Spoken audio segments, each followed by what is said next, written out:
Good Yantiv Chaver. Yantiv.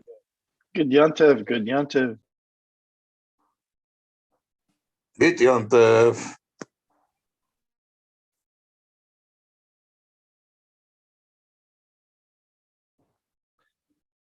Good morning and good Yom Tov. Happy Yud Beis Tammuz.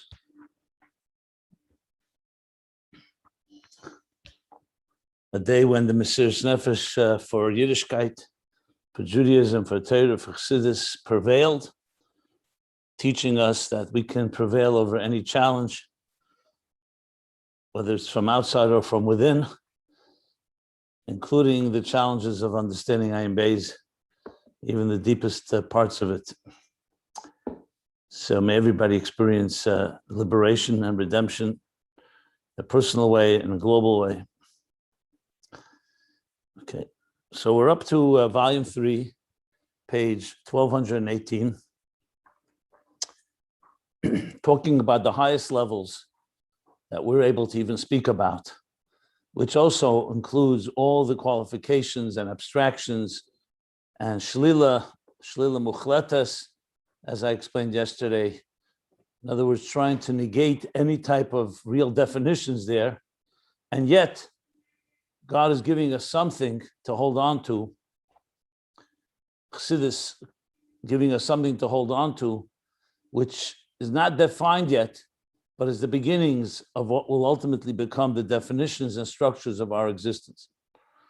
That will all happen after the Tzimtzum, and this is pre-Tzimtzum.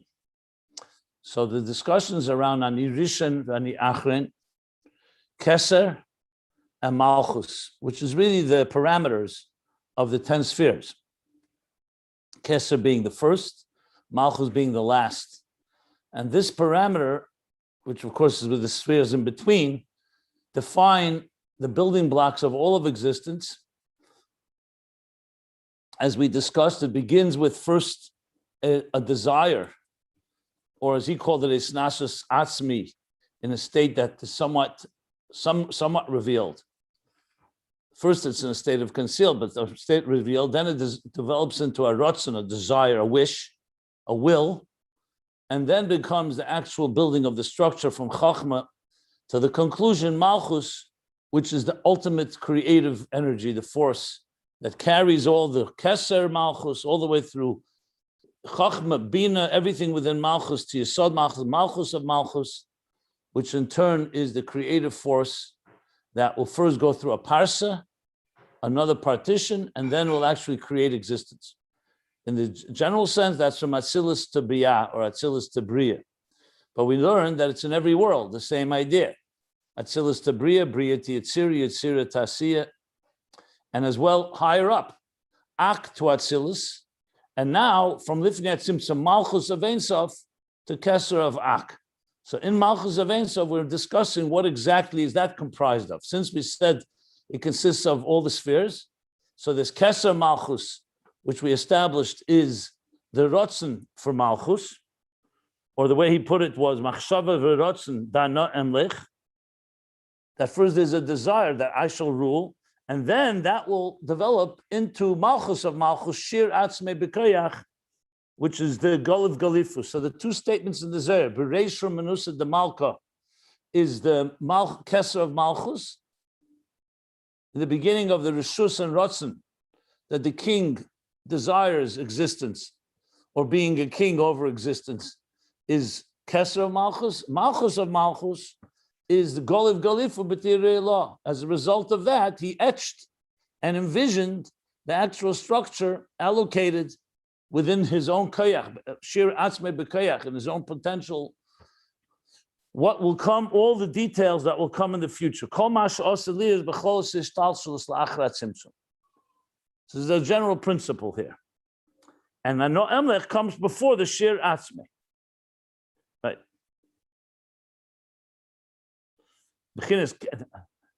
Now, the truth is like this, I should correct myself. He didn't call that yet Keser Malchus.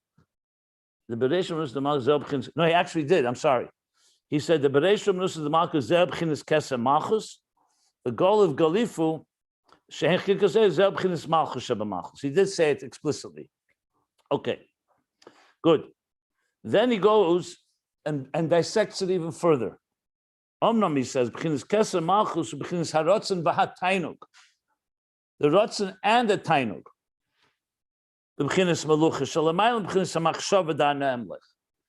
So till now, he said the machshava, the thought, but he said before, Keser Malchus, the Malka, machshava v'ratzon.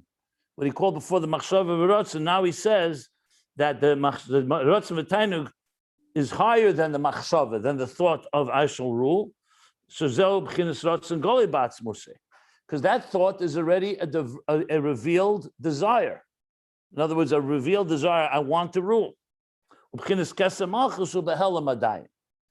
So it's not a contradiction to what he said before, because still the Zohar still has two general statements.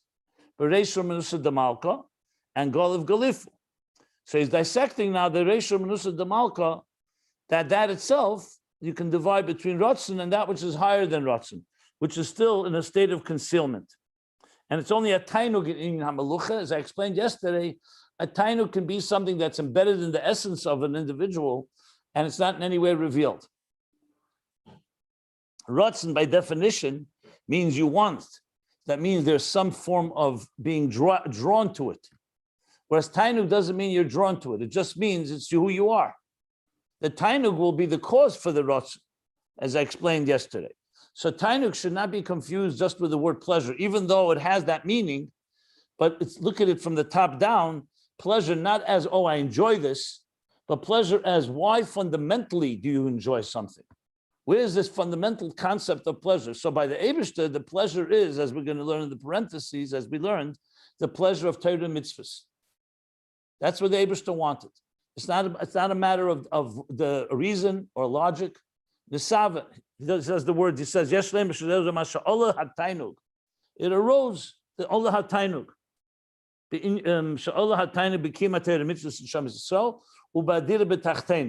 It's interesting, he states both. The truth is it's interconnected, because you make a dira b'tachtenim, who does it? The neshamas Yisrael through Torah mitzvahs. But dira b'tachtenim has its own value, because remember, it also includes the entire world, including the non-Jews. So in general, it all originates in the Allah b'taanug. Now you can't ask that question, why? Just like you can't ask the question why a person has pleasure from being married, or building a home, or having children for that matter. It's the way we're wired. Now with the Eibishter, you can't say wired, you say he chose. But you can't even use the word chose, because Ratzon is also a madrega. So you just have to say it's some form of Atzmus expressing himself. This is what he wants, this is what he desires. So we use Nesava. Nesava is the closest thing to a super rational desire that does not subject to any logic, to any definitions. It's still limited because it's a word, like all words are. But it's expected of us to extrapolate and say, as close as we can envision God so-called desiring something, that's what it is. With all, again, the qualification that God doesn't need to desire, he's not defined by it, and it's not in any way a structure at that point. It's just an atzmus that has chosen to create an existence that has desire in it and has ratzon, and therefore we use these words to try to understand as much as we can. And this can be a whole lifetime of trying to understand God, of course, which we know is impossible on one hand, but God himself revealed himself. That's the key. If we went on our own, we could only reach that far. But since Ata Hareis Ladas, you have revealed yourself Ladas, so we should know you. So in other words, God revealed a part of himself. That means he has the capacity to do so. And knowing that we are limited creatures and finite, nevertheless, gave us a taste, also created us in the divine image. So we have the capacity to explore, at least in that direction. And we've been talking about the challenges involved. And every person in their own Aveda has to come to terms how close you get, how far we are. And remember, distance from God is not called distance. It's actually appreciating that God is God and you're not God. So the frustration that people have, I don't get it, or I don't understand it, that's all fine in finite terms when human beings are communicating with each other. But when you're dealing with God, the more you don't get, the more you get, in a way, because that's what God is about. He's really beyond it all. But in order to not get, you have to first get something. And that helps you understand the next level that's beyond. It's like we spoke about horizons. As you climb, the more you get, the more you understand, the more you see, wow, how much there is beyond. And that's all part of progress. Don't see that as a setback, because when you reach those highest levels, actually not getting it is the closest thing to experiencing God, because God is not gettable. That's machshavat tfisa beklal. Atzmus really is not contained. That's why when Hashem said to Moshe, no one can see me and live, he said, as long as you're you can't see me and live. But if you don't look and don't make an effort, and it's on my terms, on God's terms, you will be able to see me. But it has to be with a total bittul. And we're not ready for that until we go through all the earlier stages. So just wanted to throw that in, a little more explanation and understanding of the levels we're discussing here. Okay, so that is Keser Malchus now, where he says that Keser Malchus is the Rotzen is revealed. Ubchinas Keser Malchus ubehelam adayin. V'hu rak b'chinas Taanug be'inyan hamelucha. The pleasure, again, I'm limited with the word pleasure, but I don't have another word. So we'll just say the desire, the deep desire that God has for. If we have another word, it'd be great. I can't find other words. Meanwhile, the mishum zeh nesera kav yochel b'chinas rotzen gali batzmuse. That's the cause. So you say God wants to be king. Why does he want to be king? We're not talking about why as an atam v'das, a logical reason. We're talking about what's the cause for him wanting, because there's something in his deepest essence that desires it. And the word desire doesn't have any form of definition or meaning as we understand it. It's only a word that we're trying to somewhat understand God beyond limits. The Yeshlemer and the parentheses, the Rebbe Rashab does help understand what does this Taanug consist of. It's not a Taanug just to build a house. It's for a purpose. And that is, I'm going over what we learned because it's so fundamental, which you could mark this. This section here is a very fundamental piece in the whole Hamshach Chaim Beis and Chassidus in general. So he says, what is Yeshlemer? Interesting word, Olah HaTaanug, like Yisrael Olu b'machshava. So I saw in one of the commentaries on Tanya from Rabbi Kadiner, who was a chassid of the Mittler Rebbe, he brings from the name of the Alter Rebbe, when you say Olu, there's a Lashon and Nigla on Dogim, Olu Dogum ala Kaida, where it says that the fish rose from the sea. So when you say rose, that means they were there already. Rising doesn't mean it was created at that stage. So we say Yisrael Olu b'machshava that the Alter Rebbe brings in the second chapter in Tanya. Olu means they were there already. Olu means it's now beginning to arise and emerge, so to speak. So it's interesting. He uses the word Olah HaTaanug b'kiyum atira mitzvahs. So Olah means that's what arose. Now this is again not in time and not in concept even. It's just again no other word to use. So he uses Olah HaTaanug on what? B'kiyum atira mitzvahs, the performance of mitzvahs, the neshamas Yisrael, of the souls of Israel. And all this is God envisioning it, because remember, we're talking pre-Tzimtzum. So there's no existence of neshamas and there's no Torah mitzvahs yet. Only the source of it. So he makes a second statement. And in making a dwelling place in the lowest of worlds. And as I explained before, briefly, most likely the reason it's two is because one is the way we do it, and Dira B'Tachtenim is what we do. Is making actually that Dira B'Tachtenim. But he does equate them, all part of the Taanug. The Mishum Zeh, again, not as a reason, a logical reason, but as cause, B'Harotzen B'Yisavas Elamis. That's why he built the home. That's why it's building a structure. So now we see that the structure of all of existence, which the process will actually begin in actuality with Malchus of Malchus, Ein Sof, leading to the Tzimtzum and so on, originates in the Rotzen, which originates in the Taanug. In what he calls here Keser Malchus, which is still somewhat, he calls it state, not somewhat, he just calls it Behelam Adayin. Now, you could say, what do you mean Helam Adayin? The Rotzen is also Helam. It's all before the Tzimtzum. There's no one around. Everything's concealed. So that's why I explained that even in the God consciousness, there's a state where God lowers himself to be conscious of something. There's a state where it just is a state of being. It is who he is. And that's what he means by Helam. Helam, relatively speaking, that it's now emerging as a defined desire, which will then, of course, inform the Gol of Galifu, the etching and the shape and design of the actual sphere, the actual spheres and the building blocks of existence, all pre-Tzimtzum. Okay. All of this is not Nisave, right? Because Nisave is in Atzmus. This to me is all Nisava, frankly. Why not? So he's talking here about Atzmus Mamesh. I thought he's talking about oil. Well, he says Dira b'tachtenim, he calls it Taanug.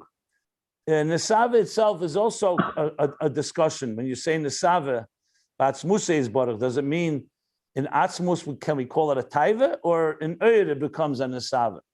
So you could have discussed Nisava also on levels.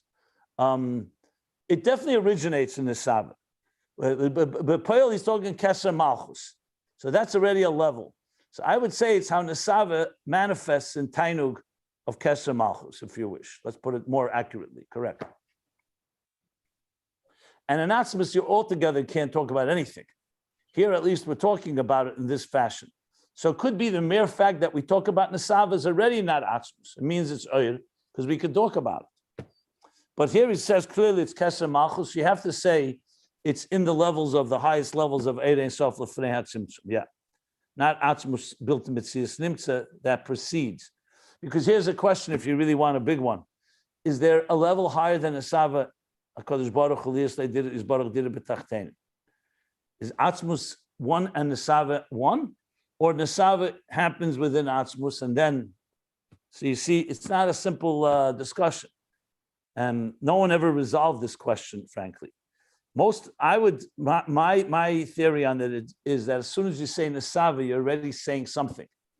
Doesn't matter, even if it's something that's beyond something, but it's a word. And Atzmus, pure Atzmus, you wouldn't say anything. But in that pure Atzmus is where the Nisava emerges. Now, emerges is also a very slippery word, because what means emerges? What was there before it emerged? So clearly we're talking all conceptually, meaning that it's always there, just a matter of how deep. There's a concept in Chassidus, it's called Kodmu Aheder, that sometimes something can exist eternally, forever, but conceptually, it's a result of something else.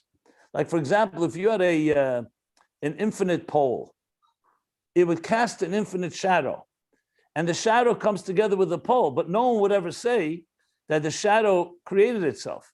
You say the shadow is a result of a masubah of the sibah of the pole. So even though there's levels of Erein Sof that we say kodem kikadmusei, they're so part of Atzmus itself, and therefore they carry the infinity and eternity of Atzmus, but they still are kodmo aheder, means that even though in actuality they may always have been here in time as we know it, but conceptually there's still a reflection of a source. So you could argue that Nisava is kodmo aheder or not kodmo. Most likely it's not kodmo aheder, but in some ways you could still say you don't say Nisava Atzmus, you say Atzmus is Nisava. So as soon as you say that, you're already speaking about one is causing the other. Now, you could even if the taiva goes all the way to the deepest levels. I don't want to go into that right now because it's not what he's discussing. It really deserves its own conversation. Here, suffice it to say, correct. It's talking about Keser Malchus, so it's clearly in Erein Sof, in the highest levels of Erein Sof, or there's the highest levels of the Esospheres Agnuzis, which sounds to me correct. The Keser of the 10 hidden spheres. And in this case, Keser Malchus, which is the Taanug that leads to the Rotz. Okay. That's the parenthesis. Possible to say that the Nisave is one entity with the Atzmus. It said Nisave HaKodesh Baruch. I just explained it the best I can explain. I heard what you said, but that's why the Alter Rebbe said he's talking Kashas, because if it's called even saying Nishtokin Kasha is also Madrege. Kasha. But you said it's impossible that Nisave is one entity with the Atzmus? I don't know problem saying it, but it can be, it's not precedes Atzmus. Atzmus is Nisava, not the other way around. However you explain it, Nisava is an expression of Atzmus. Atzmus is not an expression of Nisava. That's what I said. Even if you say it's all one, explain. One, however, is Atzmus and one is the Nesav. And Nesav is already saying something that he desires. Yes, it's higher than Kasha. It's one with Atzmus, fine. But what does one with Atzmus mean? That itself needs discussion. That's why I'm not going in. That's why I said I'm not going into it. Okay, but I understand. But the Dira B'Tachtonim is much deeper than we think. This is part of Atzmus. This is one. What you're saying is semantics. And Erein Sof Lifnei Tzimtzum is not part of Atzmus. No, part, I mean, it's the core, the core. Okay, if you understand that, great. I'm asking, I think it's possible. I don't know. It's words right now. What's the difference between the core of Nesav and the core, let's say, of Torah Mitzvahs? Do you know a difference? That's what he's talking here about, these two things, which is really not so clear. Here, I just said what I wanted to say, and then I stopped and said it needs more explanation, and that's what I'd like to say now. I don't want to go further into it. You want to add something, by all means. You're asking, and I'm saying I said enough that I think is helpful for this mimer, and the rest deserves its own conversation. I didn't say it doesn't need more iyun, for sure. But regardless, he is talking about Keser Malchus here. Now he's going to go with another explanation. He refers to Vayidaber Achrei Beis. I want to just see it a second. Of course, Samachay. Volume 1.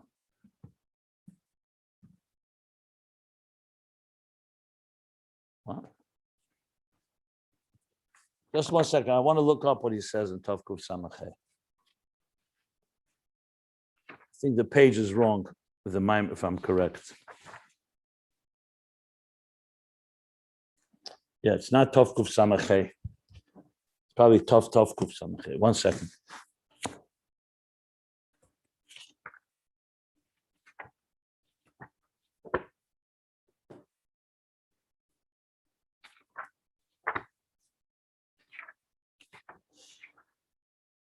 Yeah, should be Kuf Samachay, not Kuf Samachay, which is 961.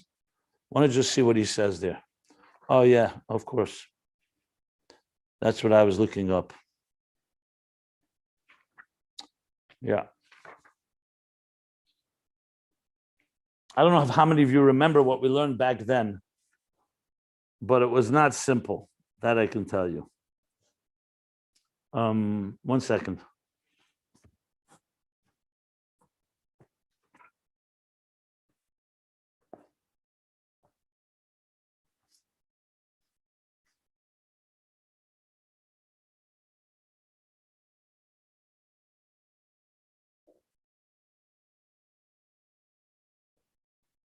Okay. In that Maimer in Achrei Beis, Ayin Hey, Resh Ayin Hey, page 965 in volume 2, was a long discussion, very, very deep and very subtle. And I actually looked it up this morning. I didn't realize that was the same Maimer, where he talks about in the earliest stages before the Tzimtzum, how the process begins.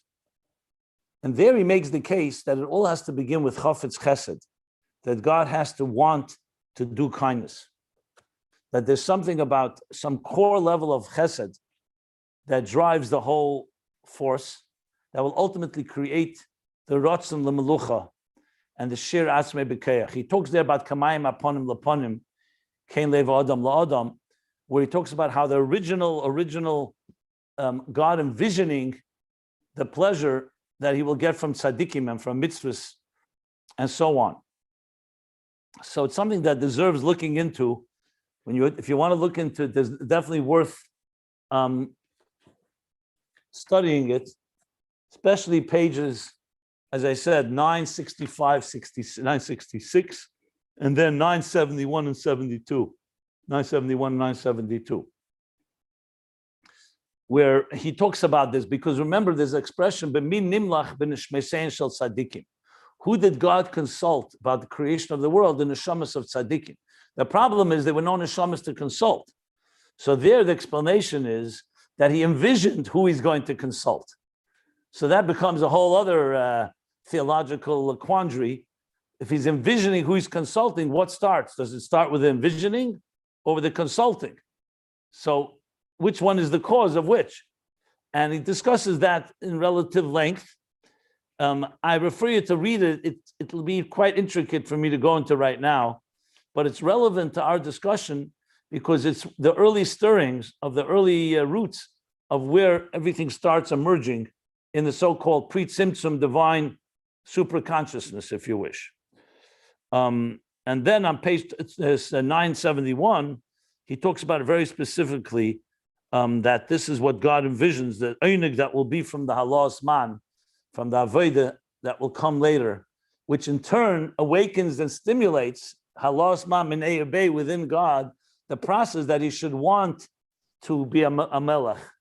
So in a sense, envisioning what will come afterwards is actually what causes the Hisnaasus in the first place to happen. And that's why the reflection in the water is it's not two faces. The very face that you see in the water is your own face. So basically, God looked in the water, meaning he looked into existence, what will be, and that in turn created a love and being drawn to achieve and create existence. That's part of what he discusses there. It's quite intriguing, but I'd rather just give you the brief point, and that's where the Rebbe Rashab is indicating here to look at the Maimer Veidaber Achrei Mois is what I just summed up very briefly. Okay, now, Rabbi, quick question. You said you're open to considering different English translations of Taanug, and that you just use oneg there. Is it besides pleasure, or could you use the word like proclivity or even inclination? I wouldn't use that word at all, because Chassidus directly negates any type of inclination or proclivities at that stage. It has to be something that doesn't have any type of movement. It needs to be a word that just describes a state of being. And as I said, when you explain it in a full sentence or paragraph, you can use any words you like, as long as you qualify what you're saying. Because I don't think you're going to find an actual word for Taanug that will replace pleasure or desire. As I said, these words can help understand some of it, but I'm not even looking for a word to replace it. I'm happy to hear any words, but I don't think you need necessarily certain ideas, and Chassidus simply can't suffice one word. Like Ein Sof, can you say it in one word? You could say it in a word that works for you, but will it work for others? So I'm a very strong believer that you use as many words as you need till you get the idea across, because the point is, it's like a song. You want to resonate with people. It's more than it's not a literature class or grammar class. We're not looking for exact words. We're looking for the concept. So, as I said, those words are a problem due to other issues. In Samach Vav, he talks about that at length. That he talks much more about rotzen, being an inclination. But is it a word that can be used? No, I'm not going to say it can't. I just wouldn't use only that word. It's part of the picture of the best thing I would say is something in the state of being in a human being that just hardwired into us. In Atzmus, it's not hardwired because nothing is hardwired, but it just reflects as deep as possible his very core. I'll just give an example just to make it a little more easier to understand. In Tanya, in chapter 2, he talks about the difference between the animal soul and then the divine soul. He uses an expression from the Pasuk that when God created all of existence, he obviously created it, invested his energy in creating. Every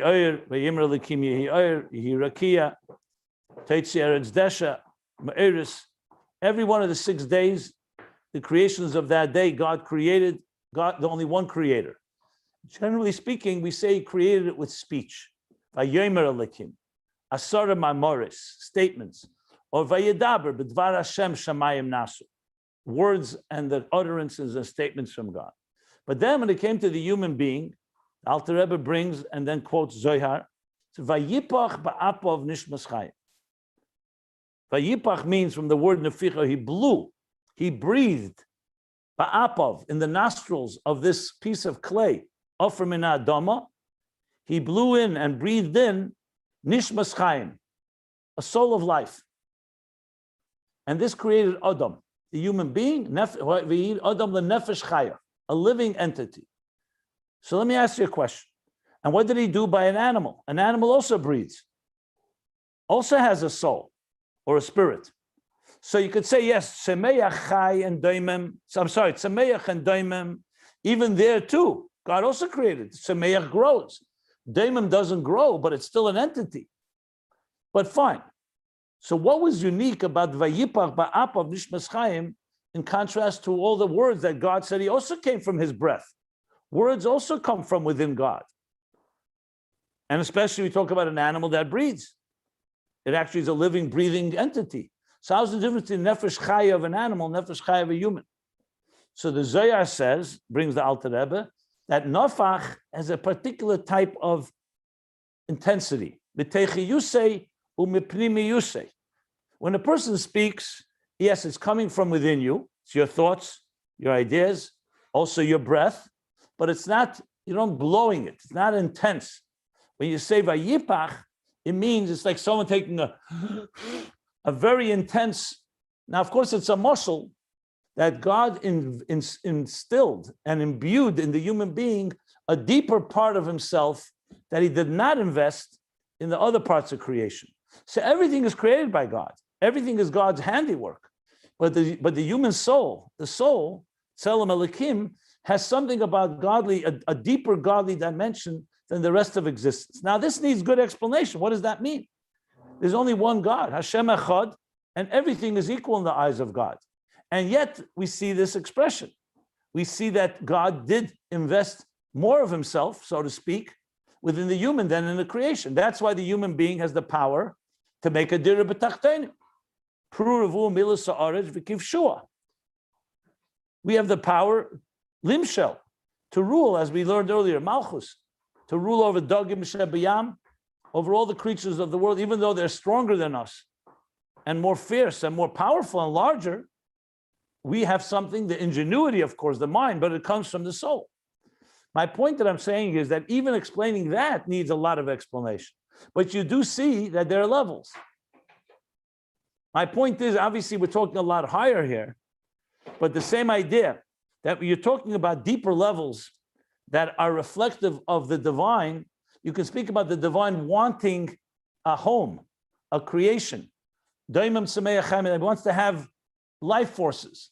But then there are things that God creates in his own image, so to speak, in his so-called, in his own likeness. You could say it has more divine personality. The world is God's canvas, God's art, but the human being is God's ambassador, agent for change. Art can't change itself. The beauty of art is the beauty of nature. It's the human being that can come and change things, change destiny, improve the world, make it a more refined place, make it a dira b'tachtein, do Torah mitzvahs. That is a divine agent. Now, you'll say, 1 second, isn't a stone or a pebble or a grain of sand on the beach also God's creation? Also God's agent? Yes, it's God's creation, but more of a product, not an agent of change that a neshama has the power to do. But the point is, the question is not whether God gives certain entities more power. How do you explain in the Godhead, so to speak, in the divine energy, there's deeper roots all the way in the highest level? So you have to say that there's a means and there's an end. God, it's like you create a home. It's not for an end for itself. It's for your children or for yourself to live in. So the things that are a means are also created by God, but they're created for the purpose of something more. There's a lot more that can be said. I just wanted to give more asius, more words to explain that you can be talking about things when you go deeper into them and higher levels. You're talking about more, so-called more of a taste of what God himself is like. Like we learned about the difference between Oyer and Yesh. Remember, he said Oyer is a bigger revealer of godliness, and Bligvul reveals God's capacity to do anything. But Yesh, even though it's a concealed state, it reveals something about Atzmus that the Oyer can never reveal. The Oyer does not reveal. And that is that Atzmus is Mitziusim Atzmuse. Ein le'ila v'siba. That God is creation, creates Mitzius, his existence comes from within himself. and he has no cause. Cannot teach us that because does have a cause. The cause is called God, and its purpose is to reveal that source. The Yesh, in its so-called distance and its capacity to deny God, reveals more about God in some ways than does. Yes, it sounds ironic, but that's how it is. That's what Alter Rebbe says in the Keser Kedush. So in a sense, you're getting more of a piece of, if you could call it peace, more of an understanding of the God, the essence of God that's beyond the revelations of God. So in many ways, what we're learning now, I'm not getting down Etzem and Giluyim as much, even though Malchus is connected to that. Malchus is more Etzem, Chachma, Bina, Das, and Keser are more Giluyim, Chachma through the spheres. But regardless, in our context, I just want to bring it back that when he's saying that something is Ratzon Goli Batzmusei, or it's Taanug, which is still in a state of Helam, the deeper you go, the more you're getting a so-called reflection of the deeper essence of the divine. Now, Nesava, as I said before, deserves its own discussion because it's rooted all the way to the top. We know that. Nesava Batzmusei, but that itself can be explained in many ways. You could say Nesava and Atzmusei, but when we talk about it, it's already in Here he's clearly talking about Taanug, that is the level of Keser Malchus that precedes Ratzon, that precedes Goliv Galifu Shiur Atzmi B'Keach, which is Malchus of Malchus. But now he's going to give a second explanation in what Keser Malchus is. Because right now the explanation works like this. Keser Malchus is the, one second. Keser Malchus is the Taanug that's concealed. That will lead to a Ratzon, which is also Keser, the lower level of Keser we learned earlier, a Ratzon Goli. Now he's going to explain a second way of explaining Keser Malchus, that's more about revealed rather than concealed. But if you want to ask something, go ahead. Somebody want to ask something? Yeah. No. Why can't you say that oil that is a big wool, oil Ein Sof, which is an oil that could create a yesh or a miti? It's big wool. Why not? Because the yesh is ein la ila v'siba. Oil has an ila v'siba. How could something that has a cause create something to feel that it doesn't have a cause? That's what Alter Rebbe says in the Keser Kedush. That only Mitzusim Atzmusa she'en la ila v'siba can create something that has no ila v'siba.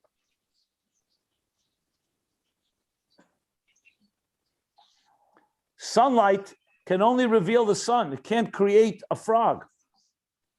You need something that's more powerful than just light to create a frog or a stone, or for that matter, anything. Because light can only do is what it has. It reveals the sunlight.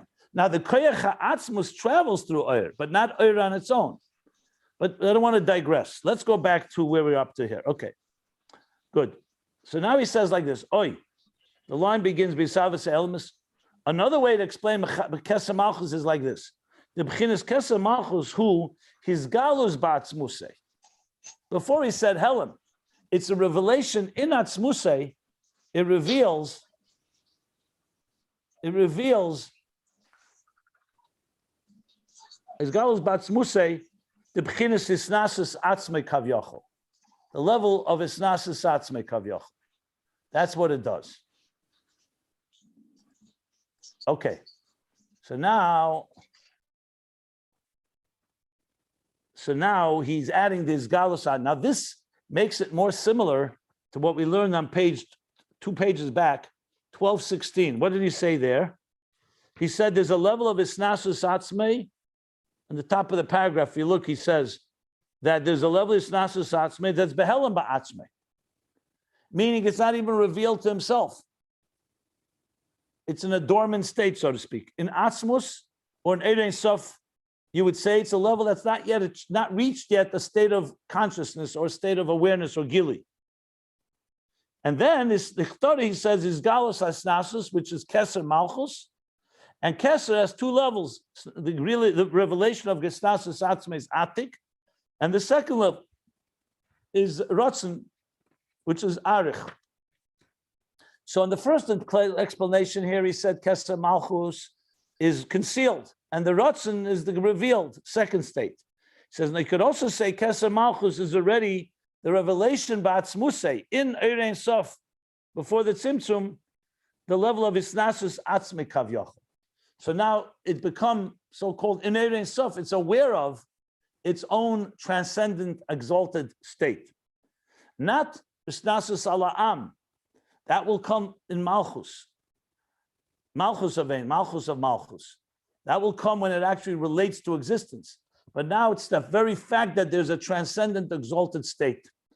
So then it's somewhat similar to what he said earlier on top, I think. I mean, what did he say? He said, okay.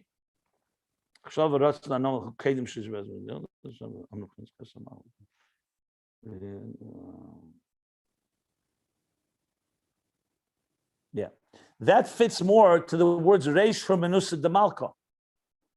Because according to the first interpretation, there's no Reish Menusa de Malka, means at the beginning when there was a desire or reshus of the king, that's when he etched Malchus Shiur Atzmei B'koyach, that he envisioned existence.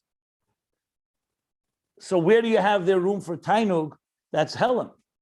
He's talking all there about an awakening, a Reish Menusa de Malka. Now, according to what he's saying now, it fits into the words Reish Menusa de Malka has two stages. One is the revealed state of Keser Malchus as Hisnaasus Atzmis, and the second state would be the actual Rotzen. So I'm just analyzing the two ways of looking at it. The real difference between the two is simply that's not a difference of opinion. It's just the question is, what levels are we talking about here? Is it a level, higher level that's yet still concealed? Or we're talking about some form of revelation relative to the levels before the Tzimtzum itself? The Yesh Leimer, says the Rebbe Rashab, another Yesh Leimer, another parenthesis, Shezeu inyan echad im Taanug b'melucha. Okay. Now, according to this Oy, the second interpretation, the word Taanug is no longer there. Before, he spoke about Taanug, whether you call pleasure or desire or a state of being of the inner essence of the divine. Now he's not using the word Taanug, and he's now using the word Hisnaasus Atzmis. Says the Rebbe Rashab, you can tie it together with what I just said about Taanug. That this is one thing with the Taanug b'melucha, with that pleasure, with that deeper connection to melucha. Shezeu Taanug be'etzem in hamelucha. Because we're not talking about loy b'chinas Hisnaasus Atzmis. We're not talking about him actually being a king over the nation. As we learned before, that's Malchus. That's not Keser Malchus. He's already applying himself to actually be king over people, over a nation. In this case, God relating to existence. We're not talking about relating to existence. We're talking about within himself, the very pleasure of and the very connection to Malchus, to Melucha.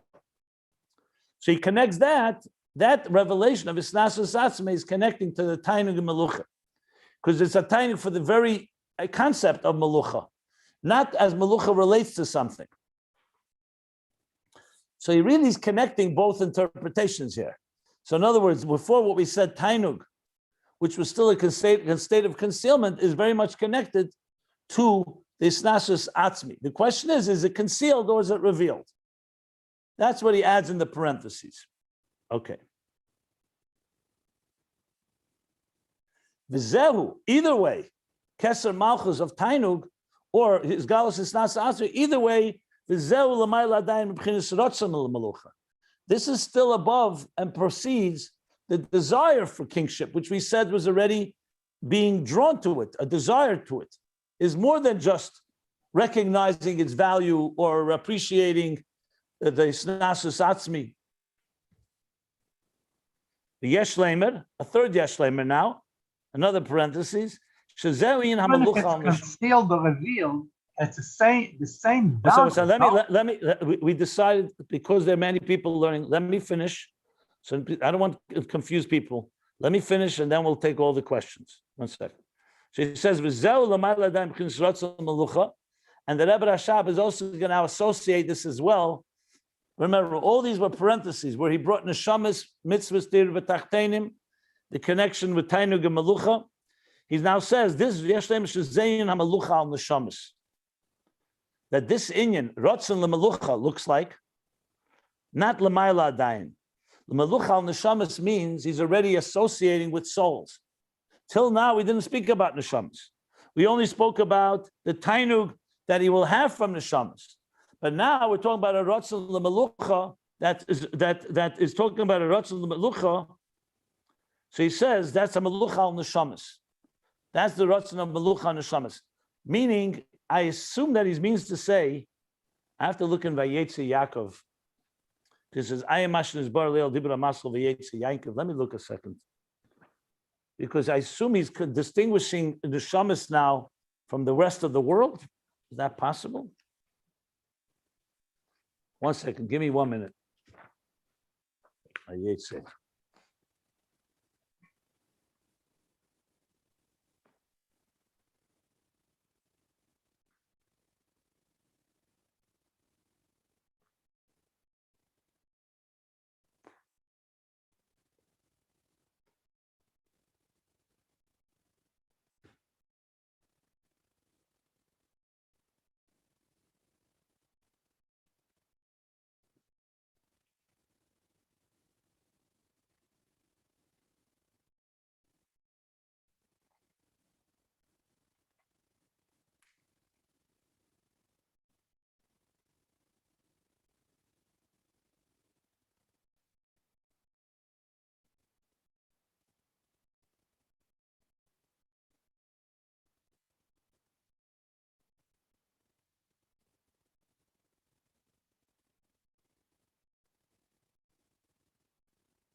Well, it's very interesting what he says there.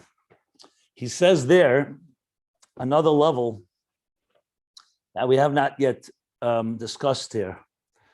On page, at the bottom of page 750, the Rebbe Rashab says the following, that in Melucha itself, in kingship itself, there are two.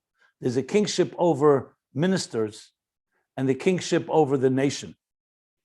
So neshamas is more of a kingship over like ministers, because they have something in common and they're divine. As a result, even though it's not real melucha, because melucha is only on strangers, but it's still melucha because it's still something else outside of him. So he says that there's two levels, and melucha on neshamas is connected to Hisnaasus Atzmis. That's what he says there. Melucha la'am is Hisnaasus ala'am. Now this needs, of course, more explanation, because till now we've been learning either Hisnaasus Atzmis or Hisnaasus ala'am. Now clearly Hisnaasus Atzmis al neshamas. So there is an element of that. That's what he discusses there. And the Rebbe Rashab actually refers to there, so it means he's referring to that level.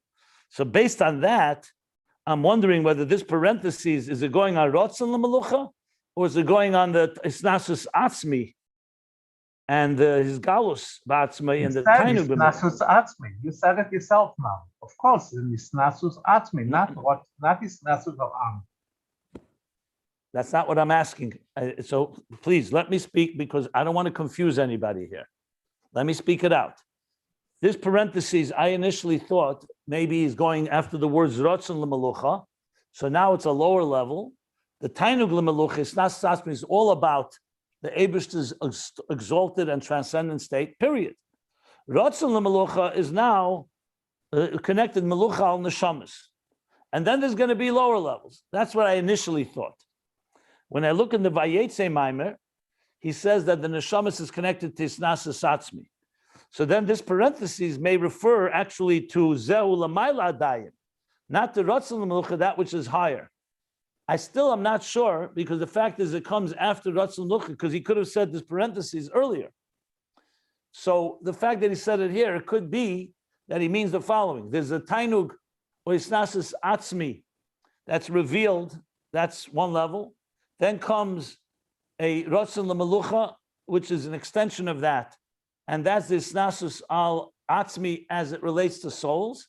And then there could be Hisnaasus ala'am. That's one way you can explain it. Another way you can explain it is that the neshamas connect to Hisnaasus Atzmis that's revealed. Taanug. Rotzen L'Melucha is the next step. And then comes Hisnaasus ala'am. It may not really be much of a difference, but I just wanted to spell it out. Because he doesn't say enough here. When you look there, he's connecting it to Hisnaasus Atzmis. The question is could it be Hisnaasus Atzmis as it's manifesting in Rotzen, or is it prior to manifesting in Rotzen? That's the doubt I have. I don't think it's resolvable just from these words, But maybe as we read on, maybe it'll be clear. So now continuing on.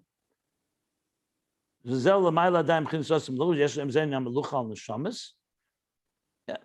lean that it's connected to Hisnaasus Atzmis based on the Vayetze. Okay. Rak mipnei ha'izgalus kavyachol. The Hisnaasus Atzmis v'atayin b'melucha bo b'chinas harotzen dano emlich v'shir ba'atzmei. So even though we're talking about a level that precedes them all, but then it continues. Because of this revelation, so to speak, of this Hisnaasus Atzmis and the Taanug and Melucha, which he just connected together in the previous parentheses, that is the cause that Bo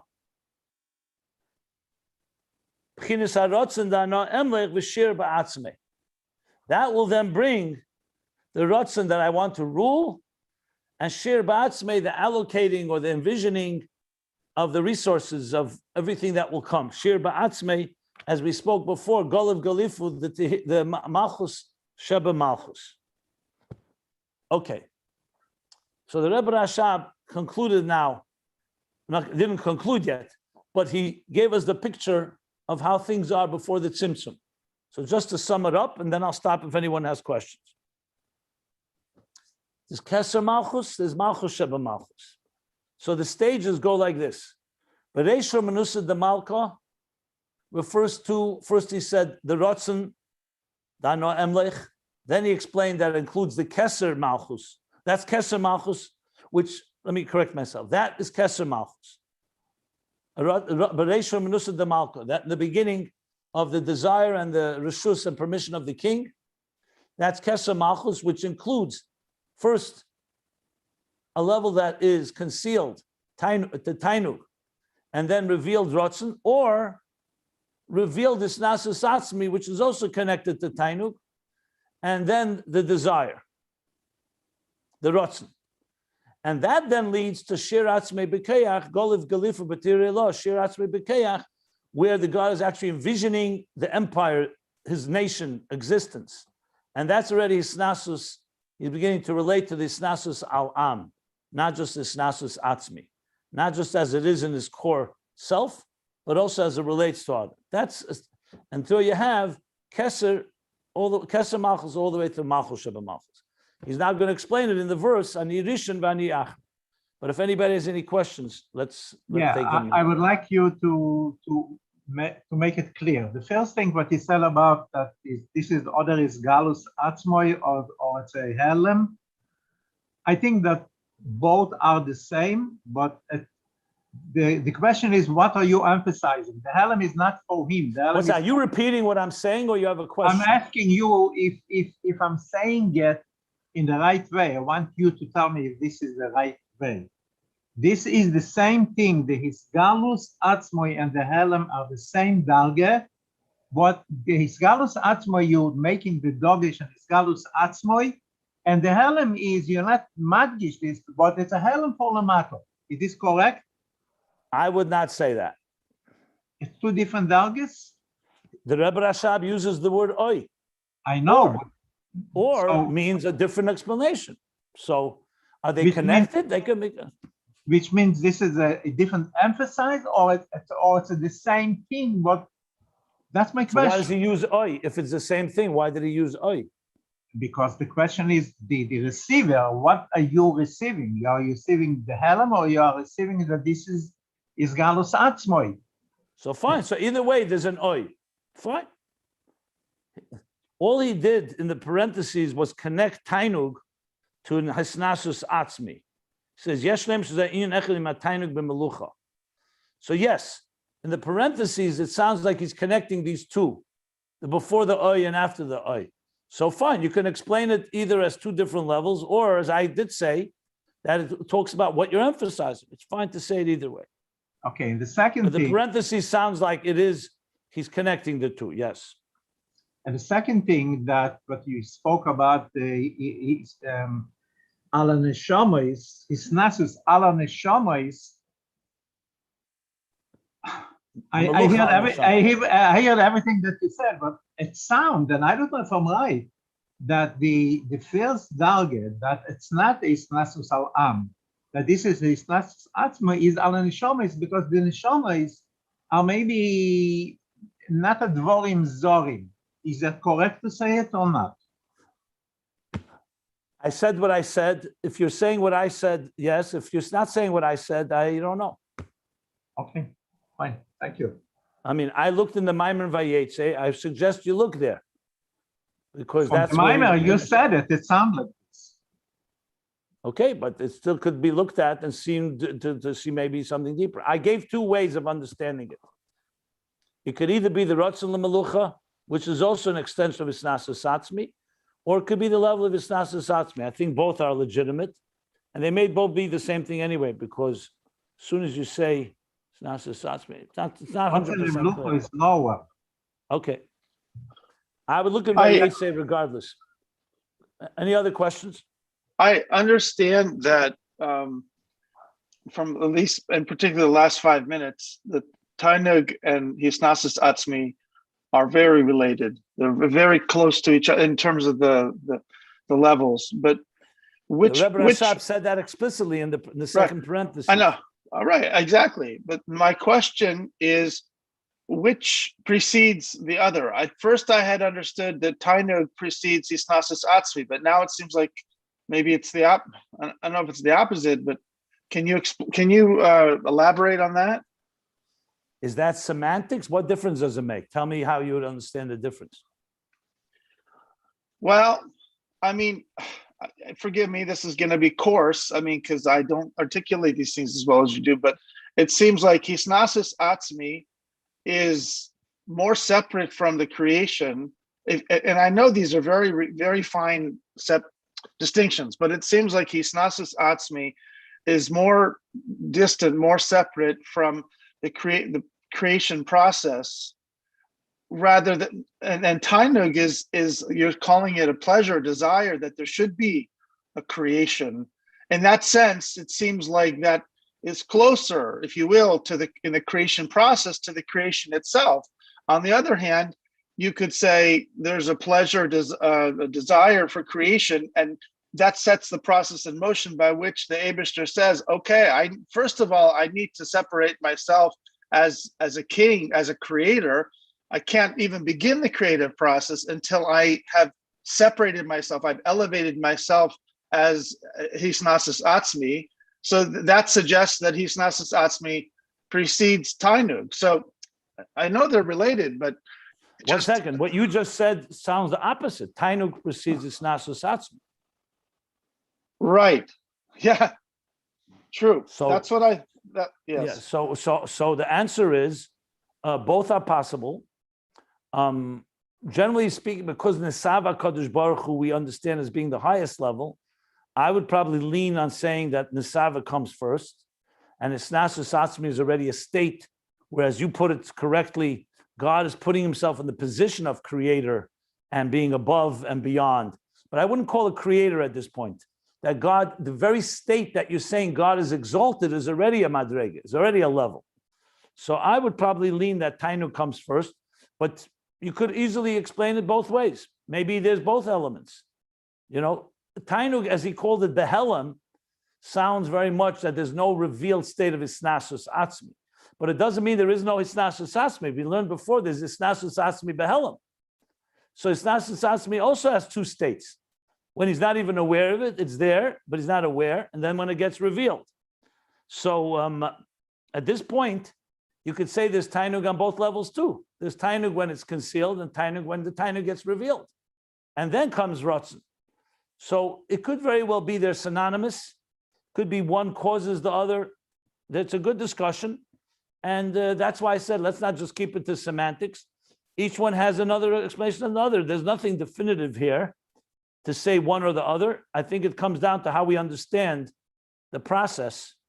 You know, if you're going to focus more that God's fundamental essence is Nesava, Taanug, and Hisnaasus Atzmis is already a very glimmer of the beginning of some state that's beyond, it's one way to go.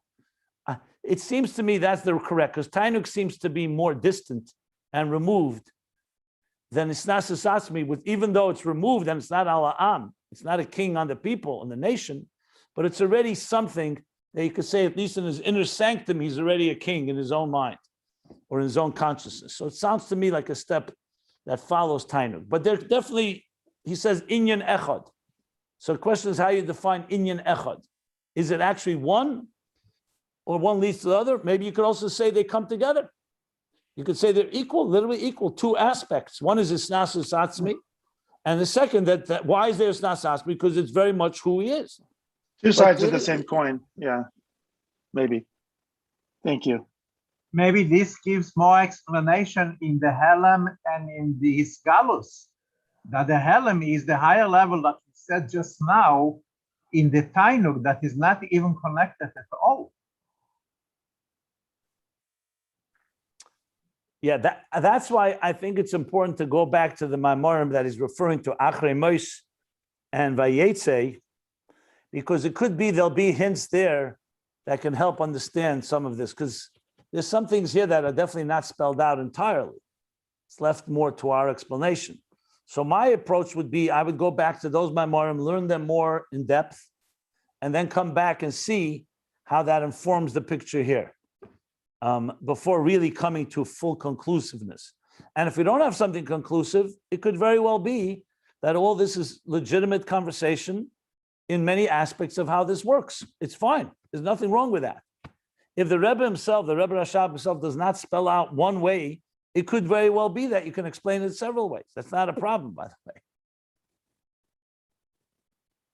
Okay. Are there any parallels?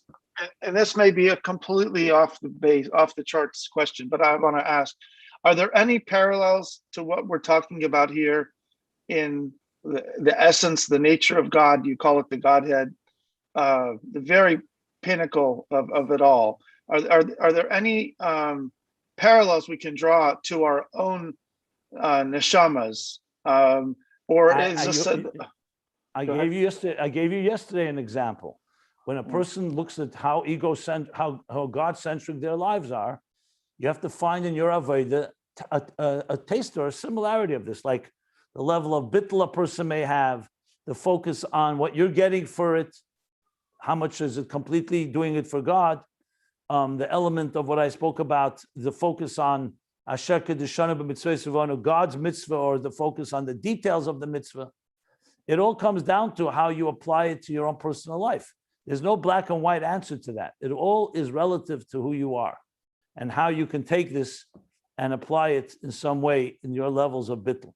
Obviously, as I said, most of us have difficulty moving just from Gashmis to Ruchnius.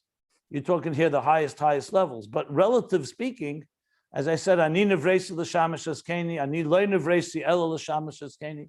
It all comes down how much are you absorbing and connecting to something beyond. That's really what it comes down to in Avodah. And at every level here is a higher level. There's God relating to existence. There's God beyond existence. There's God beyond, the concealed state, the revealed state. All that can be translated into different levels of where we connect with as we grow. So this would have to be customized to each person according to where they are. I guess I was thinking that, let's say, if Taanug somehow relates to Chesed in the idea of a cheshek, in the idea of a desire towards something else, and that is what leads to. No, I would not go there at all. Taanug and Chesed are not the same. Nothing in common about them. If you want an example for Taanug, you have to go to Etzem HaNefesh. Like we say in Yom Kippur, the yechida of a person, the core soul connects to the core of the divine. That's where Taanug resides. Yechida. Chesed is love, is an expression of love and kindness and loving God, being drawn to God, which of course connected to Avos Yisrael and so on. So I maybe picked the wrong word, but what I was trying to say is, if I have a desire which leads to a will, and what I'm leading to is a will to perform God's will. I have to form a will to what is my creation? My creation are my acts, my creative acts which ideally would be Torah mitzvahs, be learning, be doing what God wants me to do. But I have to generate a will, a wanting to do what? I don't create. I'm not a creator like God. So what is my will good for? What my will is good for is to make my body do learn, my mind learn Torah, my body do mitzvahs. And what I was suggesting is that maybe that comes from a Taanug, that somehow deep in the core of me is something, let's say, wants to be like my creator, to generate a will to do something. Now, I don't create other beings, but what I can create. That's perfectly fine. That's the Etzem HaNefesh.